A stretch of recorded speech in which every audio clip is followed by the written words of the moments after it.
Today's lesson is on asymptotes and discontinuities. So for asymptotes, we're going to look at the difference between vertical asymptotes and horizontal asymptotes. And then we're going to look at three different types of discontinuities. There are things in your equation that stops the graph from being continuous. So here we have a function, f of x equals negative 4x over x minus 6. This function has a vertical asymptote. And that asymptote is coming from your denominator. When you're finding vertical asymptotes, you first want to see if can anything simplify. In this case, nothing simplifies, and your asymptote is coming from that denominator. So what do we know about that denominator? We know that x minus 6 cannot be 0. So therefore, x cannot be 6. So what that means is there's actually a vertical asymptote at x equals 6. So I'm going to write that as vertical asymptote at the x equals 6. So some students get confused because they're like, you just said it doesn't equal 6, and now you're saying it does equal 6. So I'm saying that there's a vertical asymptote at 6. So just to give you a quick visual,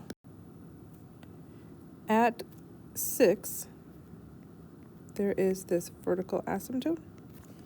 And if I were just to do a very quick sketch, I'm not trying to be super precise, the graph ends up looking like this, like these rational functions that we have seen before.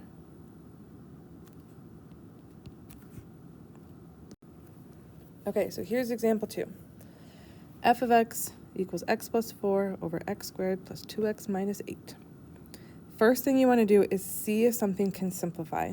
Anytime you see a quadratic, you want to see, can I factor that? So f of x equals x plus 4, and then the denominator, let's see, factors of negative 8 that add up to 2. I'm going to have x plus 4 and x minus 2. Because these x plus 4s can cancel, that means that this has nothing to do with a vertical asymptote. You're going to find out later in this video what that means, but not yet. So if I have f of x equals, I've got 1 over x minus 2. Whatever is left over in your denominator after we simplify has to do with the vertical asymptote. So x minus 2 cannot be 0. Therefore, x cannot be 2. Therefore, I have a vertical asymptote at x equals 2. So just a quick sketch at 2. There's this vertical asymptote, and the graph looks like this.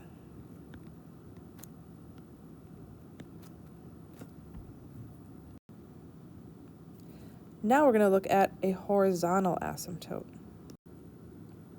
When you have a rational function, you want to look at the degrees of your numerator and your denominator to help you determine horizontal asymptote. So degree is the highest exponent. So in the numerator, it's degree 3. In the denominator, it's degree 5. If the denominator has a larger degree,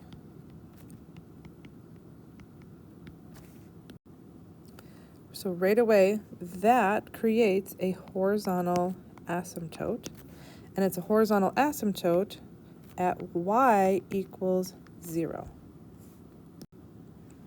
So horizontal asymptote at y equals 0, that is the same thing as the x-axis is the asymptote. So I'm going to draw a horizontal dotted line.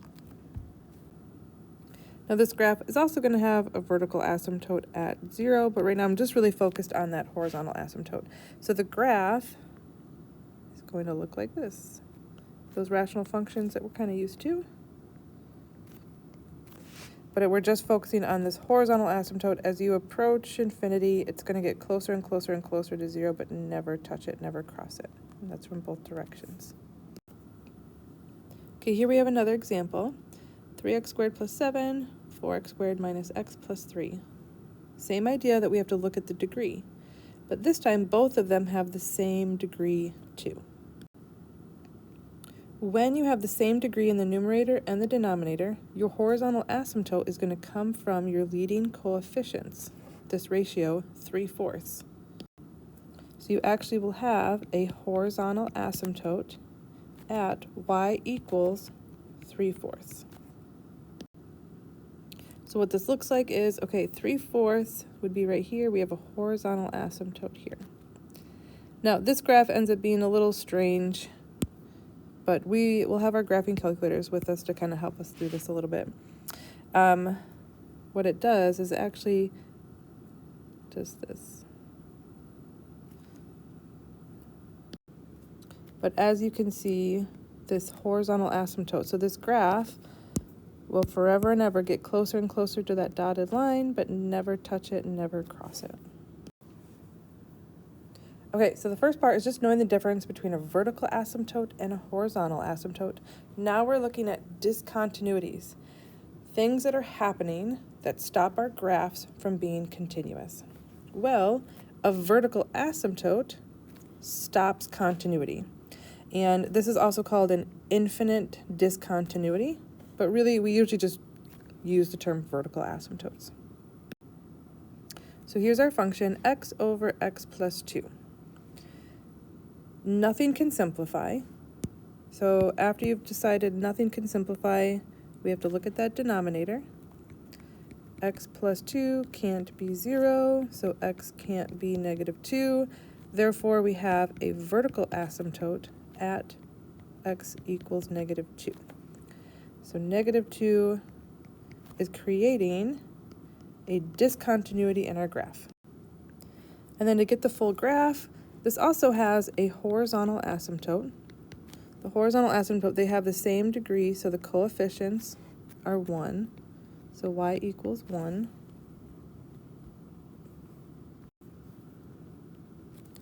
Now, just to be clear though, a horizontal asymptote is not a discontinuity. I'm just using the information to help draw my graph. To finish drawing this function, we can make an XY table. You can use your calculator to help you get points. So here are some points that I got. -1, -1, 0, 0, over 2 up a half, and the graph will follow these asymptotes. And then we need the other part of this graph. If we plug in -3, we're going to get +3. But the idea is it's just going to follow these asymptotes.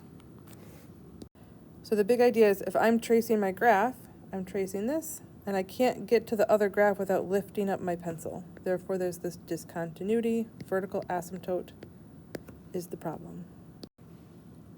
The next type of discontinuity is called a removable discontinuity, but we usually just refer to it as a hole. So this is a new concept, but here is a function that has a hole. So f of x equals x squared minus 4 over x plus 2. Quick glance, it looks like it's something that should have a vertical asymptote. It looks like because of this denominator, there's problems. But this goes back to those vertical asymptotes. You always want to look to see if things can simplify. So f of x, can I factor the numerator? That goes down to x plus 2 and x minus 2 over x plus 2. If you have factors that simplify, that factor creates a hole.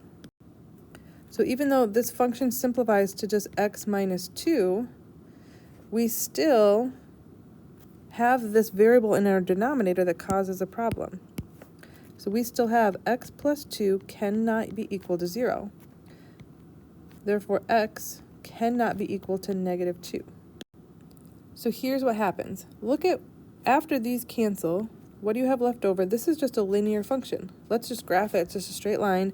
Y-intercept of -2, slope of 1. So we just have this straight line.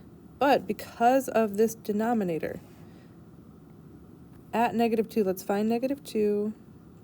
-2 is right here. Go to your graph. This value right here does not exist. So it's not continuous. We have a discontinuity of this hole because I'm drawing the graph, but then all of a sudden I have this hole. so it's not continuous, and then I would continue it after the whole. Now, the last type of discontinuity is called a jump discontinuity. We are going to have an entire lesson separate that is going to be piecewise functions. So I'm just going to show you this, but we're actually going to not stress about this yet. We will eventually, not yet. The idea is we have these two functions, but I am going to restrict the domain. I'm going to say we have x minus 5, but we only care about it for x values less than or equal to negative 2. We also have this function x squared minus 1, but I'd only really care about that function for x values greater than 2. So here's a graph of this function. Once again, we are going to learn how to graph these in a different lesson. It's just a visual of a type of discontinuity because I have this function and then I'm literally jumping this whole space here. And then I have this part of the function. So this is called a piecewise function. We will deal with it later. Just kind of a little hint on where we're going. So there's your full video on asymptotes and discontinuities. Good luck with your lesson.